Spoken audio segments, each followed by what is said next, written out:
Hello everyone, welcome to Jupod Humanities. It's me Nafi. എല്ലാവർക്കും മക്കളെ Jupodന്റെ +1 history ക്ലാസ്സിലേക്ക് സ്വാഗതം. ഞാൻ നിങ്ങളുടെ നാഫി. അപ്പോൾ നമ്മൾ ഒന്നാമത്തെയും രണ്ടാമത്തെയും ചാപ്റ്ററിലെ മോസ്റ്റ് ഇമ്പോർട്ടൻ്റ് ആയിട്ടുള്ള ക്വസ്റ്റ്യൻസ് ഉണ്ട്. അതായത് നിങ്ങളുടെ പബ്ലിക് എക്സാമിന് ഏറ്റവും കൂടുതൽ തവണ റിപ്പീറ്റ് ചെയ്ത് ചോദിച്ചുള്ള കുറച്ച് ക്വസ്റ്റ്യൻസ് നമ്മൾ ഡിസ്കസ് ചെയ്യാൻ പോകണം. അപ്പോൾ നിങ്ങൾ ചോദിക്കും, സാർ ഇത് മാത്രം പഠിച്ചാൽ മതി, ഇത് മാത്രമാണ് എക്സാമിന് ചോദിക്കുക. അത് മാത്രമല്ല കേട്ടോ, ഇതിന് പുറമേയുള്ള ക്വസ്റ്റ്യൻസ് എക്സാമിന് ചോദിക്കാം. പക്ഷേ ഇതാണ് നിങ്ങളുടെ പബ്ലിക് എക്സാമിന് ഏറ്റവും കൂടുതൽ തവണ റിപ്പീറ്റ് ചെയ്ത് ചോദിച്ചുള്ളത്. അപ്പോൾ റൈറ്റിംഗ് ആൻഡ് സിറ്റി ലൈഫ് എന്ന് പറഞ്ഞ ഒന്നാമത്തെ ചാപ്റ്ററിൽ നിന്ന് നിങ്ങൾക്ക് എക്സാമിന് ചോദിക്കുന്ന ഒരു ചോദ്യമാണ് എന്ത്? Briefly explain the geographical features of Mesopotamia. മെസോപ്പൊട്ടേമിയയുടെ ഭൂമിശാസ്ത്രപരമായ സവിശേഷത ഡിസ്കസ് ചെയ്യാൻ ചോദിക്കുന്നുണ്ട്. അപ്പോൾ നിങ്ങൾ ഇങ്ങനെ വിചാരിക്കുന്നുണ്ടാവും, സാർ ഇതൊക്കെ എക്സാം തലേന്ന് കിട്ടിയിട്ട് എന്താ കാര്യം, ഇതൊക്കെ എപ്പോഴാണ് പഠിക്കുക? ഇതൊക്കെ നമ്മൾ ഓൾറെഡി നമ്മുടെ ആപ്പിലെ PYQs ഇൻക്ലൂഡ് ചെയ്തിട്ടുണ്ട്. ആപ്പിലെ റെക്കോർഡ് ക്ലാസ്സിൽ നോട്ടായിട്ടും ഡൗട്ട് ക്ലിയർ ഓപ്ഷൻസ് ഒക്കെ ആയിട്ട് നമ്മളിതൊക്കെ കൊടുക്കുന്നുണ്ട്. അപ്പോൾ നിങ്ങൾക്ക് അടുത്ത കൊല്ലം ഈ ഒരു അക്കിടി പറ്റാതിരിക്കാൻ നിങ്ങൾ എന്ത് ചെയ്യണം? നമ്മുടെ സൂപ്പർ ബാച്ചിൽ ജോയിൻ ചെയ്തോ.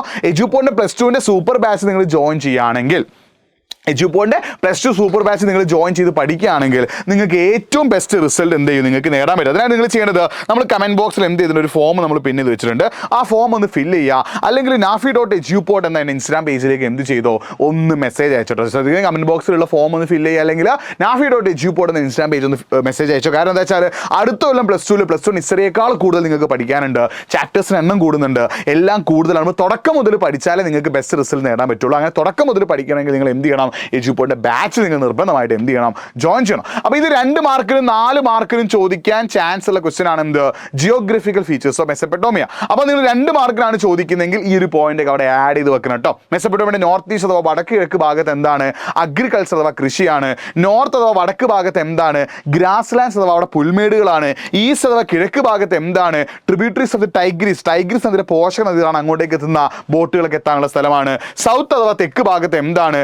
ഡെസേർട്ട് അഥവാ മരുഭൂമിയാണ്. അവിടെയാണ് ഉറൂക്ക്, ലഗാഷ്, മാരി പോലെ സിറ്റീസ് കാണുന്നത്. അപ്പോൾ ഇത് 2 മാർക്ക് ചോദിച്ചാൽ നിങ്ങൾ ഇത് എഴുതി വെക്കണം. നിങ്ങൾ 4 മാർക്കാണ് ചോദിക്കുന്നതെങ്കിൽ ഈ ഒരു എക്സ്പ്ലനേഷൻ കൂടി അവിടെ നിങ്ങൾ എന്ത് ചെയ്യണം? ആഡ് ചെയ്ത് വെക്കണം കേട്ടോ. ഓരോ ഭാഗത്തും എന്താണെന്നുള്ള കാര്യങ്ങൾ നിങ്ങൾ എക്സ്പ്ലനേഷൻ ആയിട്ട് അവിടെ എന്ത് ചെയ്യണം?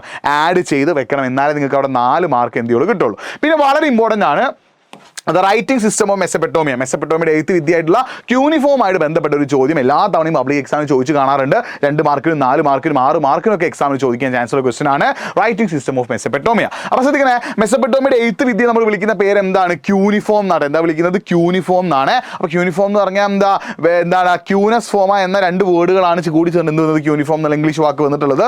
നിങ്ങൾ ശ്രദ്ധിക്കുന്ന കാര്യം, ഇത് സൈൻസ് ആൻഡ് സിമ്പിൾസ് ആണ്, ചിഹ്നങ്ങളും അടയാളങ്ങളുമാണ് എന്തെന്ന് പറഞ്ഞാൽ ക്യൂണിഫോം എന്ന് പറഞ്ഞാൽ. നിങ്ങൾ ശ്രദ്ധിച്ചു വെച്ചാൽ എന്താണ്?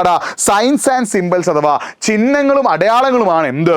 ക്യൂണിഫോം എന്ന് പറയുന്നത്. അപ്പോൾ വെറ്റ് ടാബ്ലറ്റ്സ് ഓഫ് ക്ലേ, ഇതേപോലെ നനഞ്ഞ കളിമൺ ഫലകത്തിന് മുകളിൽ റീഡ് അഥവാ എഴുത്താണി ഉപയോഗിച്ചിട്ടാണ് എന്ത് ചെയ്തത്? ക്യൂണിഫോം ചെയ്തിട്ടുള്ളത് കേട്ടോ. വെറ്റ് ടാബ്ലറ്റ്സ് ഓഫ് ക്ലേ, അതായത് നനഞ്ഞ കളിമൺ ഫലകത്തിന് മുകളിൽ റീഡ് അഥവാ എഴുത്താണി ഉപയോഗിച്ചിട്ടാണ് എന്ത് ചെയ്തത്? എഴുതിയിട്ടുള്ളത്. അങ്ങനെ ഒരു തവണ എഴുതി കഴിഞ്ഞാൽ എന്ത് സംഭവിക്കുന്നു? ഇത് എന്ത് ചെയ്യും? ഡ്രൈ ആക്കും, വെയിലത്ത് വെച്ചിട്ട് ഉണക്കും. അങ്ങനെ ഓരോ ട്രാൻസാക്ഷനും എന്ത് വേണ്ടിയിരുന്നു? ഈ ഒരു ക്യൂണിഫോം റൈറ്റിംഗ് ആവശ്യമായിട്ട് വന്നു. അപ്പം അന്ന് ഏറ്റവും കൂടുതൽ സ്കില്ല് വേണ്ടിയിരുന്ന ജോബ് ചെയ്താൽ ക്യൂണിഫോം റൈറ്റിംഗ് ആയിരുന്നു കേട്ടോ. അപ്പോൾ നിങ്ങൾ ശ്രദ്ധിക്കുന്ന കാര്യം, എന്തിനൊക്കെയാണ് ഈ ക്യൂണിഫോം യൂസ് ചെയ്തത്? കീപ്പിംഗ് റെക്കോർഡ്സ്, രേഖകൾ സൂക്ഷിക്കാൻ, മേക്കിംഗ് ഡിക്ഷണറീസ്, നിഘണ്ടുകൾ നിർമ്മിക്കാൻ, given legal value to land transfer, ഭൂമി കൈമാറ്റം നിയമപരമായ സാധു നൽകാൻ, narrate the deeds of the king, രാജാക്കന്മാരുടെ പ്രവർത്തികൾ വിവരിക്കാൻ, ഈ കാര്യങ്ങൾക്കൊക്കെ എന്ത് യൂസ് ചെയ്തിരുന്നു? ക്യൂണിഫോം ഉപയോഗിച്ചിരുന്നുള്ളൊരു കാര്യം കൂടി നിങ്ങൾ എന്ത് ചെയ്യുക? മനസ്സിലാക്കി വെക്കുക. ഈ ഒരു ക്വസ്റ്റ്യൻ നിങ്ങൾക്ക് ഹോംവർക്ക് ആണ്. നെയിം എനി 2 മെസോപ്പൊട്ടേമിയൻ സിറ്റീസ് അല്ലെ, ഏതെങ്കിലും 2 മെസോപ്പൊട്ടേമിയൻ നഗരങ്ങളുടെ പേരൊന്ന് കമന്റ് ബോക്സ് നിങ്ങൾ എന്ത് ചെയ്യുക? ടൈപ്പ് ചെയ്യുക. വളരെ വളരെ ഇമ്പോർട്ടൻ്റ് ആണ് കേട്ടോ. ഓക്കെ, ഈ ഒരു ക്വസ്റ്റ്യൻ നോക്കി വെച്ചാൽ 2 മാർക്കിന് എക്സാമിന് ചോദിക്കാൻ ചാൻസ് ഉണ്ട്. ഇതിന് ആൻസർ നിങ്ങൾ എന്ത് ചെയ്യുക? ഒന്ന് കമന്റ് ബോക്സ് ടൈപ്പ് ചെയ്യണേ. പിന്നെ മറ്റൊരു ഇമ്പോർട്ടൻറ്റ് ക്വസ്റ്റ്യൻ ആണ് the features of the city. മാരിയുടെ സവിശേഷത ശ്രദ്ധിക്കണേ. ദ റോയൽ ക്യാപിറ്റൽ, മെസോപ്പൊട്ടേമിയയുടെ രാജകീയ തലസ്ഥാനമാണ് എന്ത്? മാരി എന്ന് പറഞ്ഞാൽ അല്ല, ഒരു ഗേറ്റ് വേ ടു മെസോപ്പൊട്ടേമിയ. മെസോപ്പൊട്ടേമിയയിലേക്കുള്ള ഒരു ഗേറ്റ് വേ, അതായത് മെസോപ്പൊട്ടേമിയയിലേക്ക് കടക്കാനുള്ള ഒരു ഗേറ്റ് വേ. അങ്ങനെ ബാക്കിയുള്ള സ്ഥലങ്ങളിൽ നിന്നുള്ള സാധനങ്ങളുമായിട്ട് വരുന്ന എല്ലാ ബോട്ടുകളും മെസോപ്പൊട്ടേമിയയിലൂടെയാണ് എൻ്റർ ചെയ്യുക. അപ്പോൾ മെസോപ്പൊട്ടേമിയ ഒരു ഗേറ്റ് വേ ആയിട്ടാണ് എന്തിനെ കണക്കാക്കിയിരുന്നത്? മാരിയെ കണക്കാക്കിയിരുന്നത്. അത് നിങ്ങൾ എന്ത് ചെയ്യണം? മനസ്സിലാക്കി വെക്കണം. It's very very important. പക്ഷേ ഗേറ്റ് വേ ടു മെസോപ്പൊട്ടേമിയയിലേക്ക് ഒരു ഗേറ്റ് വേ അല്ലെങ്കിൽ ഒരു കടന്നു ചേർന്നുള്ള കേന്ദ്രമായിരുന്നു. അപ്പോൾ മാരിയിലുള്ള ഓഫീസേഴ്സ് എന്ത് ചെയ്യുന്നത് വെച്ചാൽ ഓരോ ബോട്ടും, ഈ മാരിയിലൂടെയാണ് എല്ലാ ബോട്ടുകളും എങ്ങോട്ടേക്ക് എത്തുക? മെസോപ്പൊട്ടേമിയയിലേക്ക് എത്താം. അപ്പോൾ മെസോപ്പൊട്ടേമിയയിലേക്ക് എത്തുന്ന എല്ലാ ബോട്ടുകളും എന്ത് ചെയ്യും? മാരിയിലെ ഓഫീസേഴ്സ് എന്ത് ചെയ്യുന്നു? ഇൻസ്പെക്ട് ചെയ്യുന്നു. എന്നിട്ട് 1/10 ആകെ ഉള്ളതിൻ്റെ 1/10 എന്തായിട്ട് കളക്ട് ചെയ്യും? ടാക്സ് അഥവാ നികുതി ആയിട്ട് കളക്ട് ചെയ്യും. അങ്ങനെ ആ നികുതി അഥവാ ആ ടാക്സ് കളക്ഷനിലൂടെ ഒരു റവന്യൂ ജനറേറ്റ് ചെയ്തിട്ട് ഒരു അടിപൊളി സിറ്റി ആയിട്ട് മാറിയുള്ള സിറ്റിയാണ് എന്ത്? മാരി എന്ന് പറഞ്ഞാൽ. അപ്പോൾ ഇത്രയുമാണ് ഈ ഒരു ചാപ്റ്ററിൽ മെയിൻ ആയിട്ട് പഠിക്കുന്ന ക്വസ്റ്റ്യൻസ്. ഇത് മാത്രം പഠിച്ചാൽ പോരാ, ഇതല്ലാത്ത ക്വസ്റ്റ്യൻസ് ഒക്കെ നമ്മൾ എന്ത് ചെയ്യും? നമ്മൾ ഡിസ്കസ് ചെയ്യും. ഇതാണ് മോസ്റ്റ് ഇമ്പോർട്ടൻറ്റ് ക്വസ്റ്റ്യൻസ്. ഇത് മാത്രം പഠിച്ചാൽ പോരാ, ഇതല്ലാത്ത ക്വസ്റ്റ്യൻസ് ഒക്കെ നമ്മൾ എന്ത് ചെയ്യുന്നുണ്ട്? നമ്മൾ ലൈവിലാണ് ഡിസ്കസ് ചെയ്യും. ഇത് മോസ്റ്റ് ഇമ്പോർട്ടൻറ്റ് ക്വസ്റ്റ്യൻ ആണ് ചാപ്റ്റർ 1.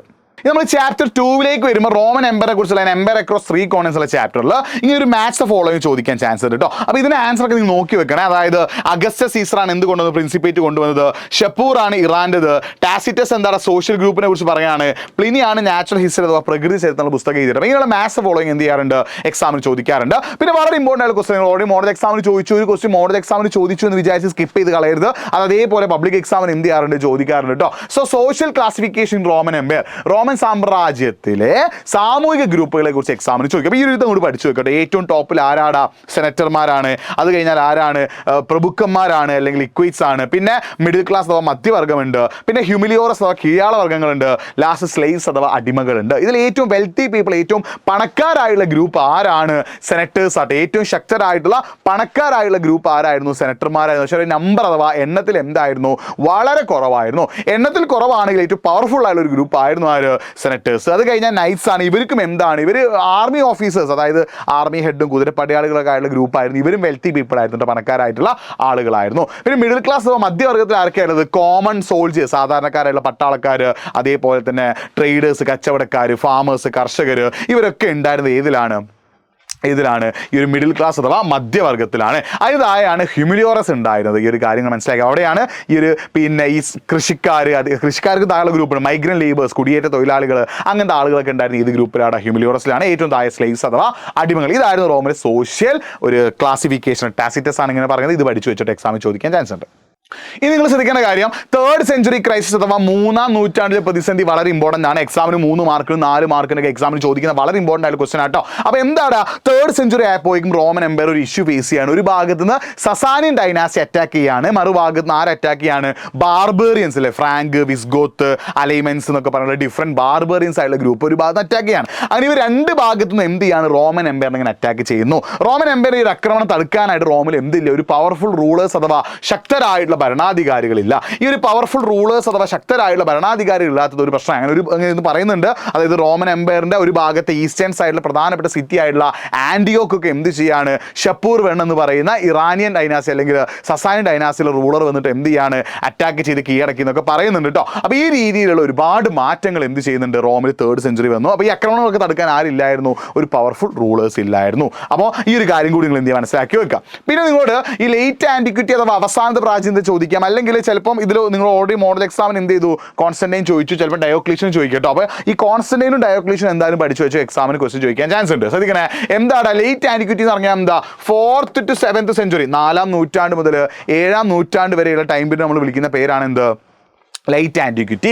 ഈ സമയത്ത് റോം റൂൾ ചെയ്യുന്ന 2 റൂൾസ് ആയിരുന്നു ആരൊക്കെ, കോൺസ്റ്റന്റൈനും ഡയോക്ലീഷ്യനും. കോൺസ്റ്റന്റൈൻ ചെയ്ത കാര്യം എന്താടാ, അദ്ദേഹം ഒരു സോൾഡസ് എന്ന് വിളിക്കുന്ന ഗോൾഡ് കോയിൻ, അത്രയും കാലം സിൽവർ കോയിൻ ആയിരുന്നു റോമൻ എംപയറിൽ ആൾക്കാർ ഉപയോഗിച്ചിരുന്നത്, അത് മാറ്റി സോളിഡസ് എന്ന് വിളിക്കുന്ന ഗോൾഡ് കോയിൻ, 4.5 ഗ്രാം തൂക്കം വരുന്ന ഒരു സ്വർണ്ണ നാണയം ആര് കൊണ്ടുവന്നു, കോൺസ്റ്റന്റൈൻ കൊണ്ടുവന്നു. പിന്നെ കോൺസ്റ്റന്റൈൻ ചെയ്തത് എന്താ, he made Christian religion as the official religion of Rome. റോമിലെ ഔദ്യോഗിക മതമാക്കിയിട്ട് ഏതിനെ മാറ്റി, ക്രിസ്തു മതത്തെ മാറ്റി. അത് മാത്രമല്ല, he shifted the capital from Rome to Constantinople.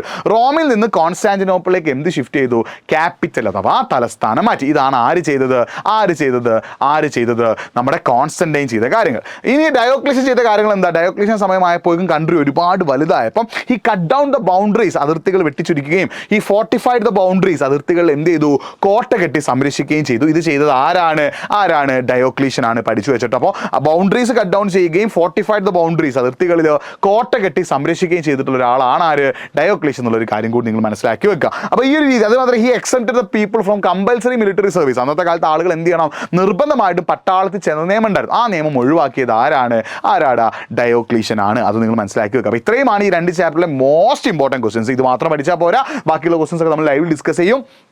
These are ഏറ്റവും കൂടുതൽ തവണ റിപ്പീറ്റ് ചെയ്ത് ചോദിച്ച ക്വസ്റ്റൻസ് ആണ് ഞാൻ ഡിസ്കസ് ചെയ്തത്. ഇത് മാത്രം പഠിച്ചാൽ പോലെ ഞാൻ വീണ്ടും റിപ്പീറ്റ് ചെയ്യുന്നത്, നിങ്ങൾ ഇത് മാത്രം പഠിച്ച് പോയിട്ട് കാര്യമില്ല. ഇത് മോസ്റ്റ് ഇമ്പോർട്ടൻറ്റ് ക്വസ്റ്റൻസ് ആണ്. ഇത് എന്തായാലും പഠിക്കണം കേട്ടോ. അപ്പോൾ ഇതേപോലുള്ള ബാക്കി ഈ ചാപ്റ്റർ ചോദിക്കാൻ ചാൻസുള്ള മുഴുവൻ ക്വസ്റ്റൻസ് നമ്മൾ ലൈവിലാണ് ഡിസ്കസ് ചെയ്യുക. അപ്പോൾ നിങ്ങൾ ലൈവിലേക്ക് എന്ത് ചെയ്യുക, സെറ്റ് ആയിട്ട് ബാക്കി നമുക്ക് നെക്സ്റ്റ് ക്ലാസ് ഡിസ്കസ് ചെയ്യാം. അപ്പോൾ it's me Nafi signing of. അടുത്തുള്ളത് +2 സെറ്റ് ആക്കണമെങ്കിൽ നിങ്ങൾ നമ്മുടെ യൂട്യൂബ് ക്ലാസ്സിനെ മാത്രം ഡിപ്പെൻഡ് ചെയ്തിട്ട് കാര്യമില്ല. യൂട്യൂബിലൊക്കെ നമ്മൾ വളരെ കുറച്ച് ക്ലാസ്സുകൾ തരുള്ളൂ. നമ്മുടെ ബാച്ചിലായിരിക്കും കൂടുതൽ ക്ലാസ്സുകൾ ഉണ്ടാവുക. എജുപോന്റെ ബാച്ചിൽ ജോയിൻ ചെയ്ത് പഠിച്ചോ, കാര്യങ്ങൾ സെറ്റ് ആകും. സോ ഫോം നമ്മൾ കമന്റ് ബോക്സിൽ പിൻ ചെയ്ത് വെച്ചിട്ടുണ്ട്. ഫീസൊക്കെ നിങ്ങൾക്ക് അതിലൂടെ മനസ്സിലാക്കാൻ പറ്റും. അല്ലെങ്കിൽ nafi.edu ഇൻസ്റ്റാഗ്രാം പേജിലേക്ക് മെസ്സേജ് അയച്ചോ. വീണ്ടും കാണാം. It's me Nafi signing off. By.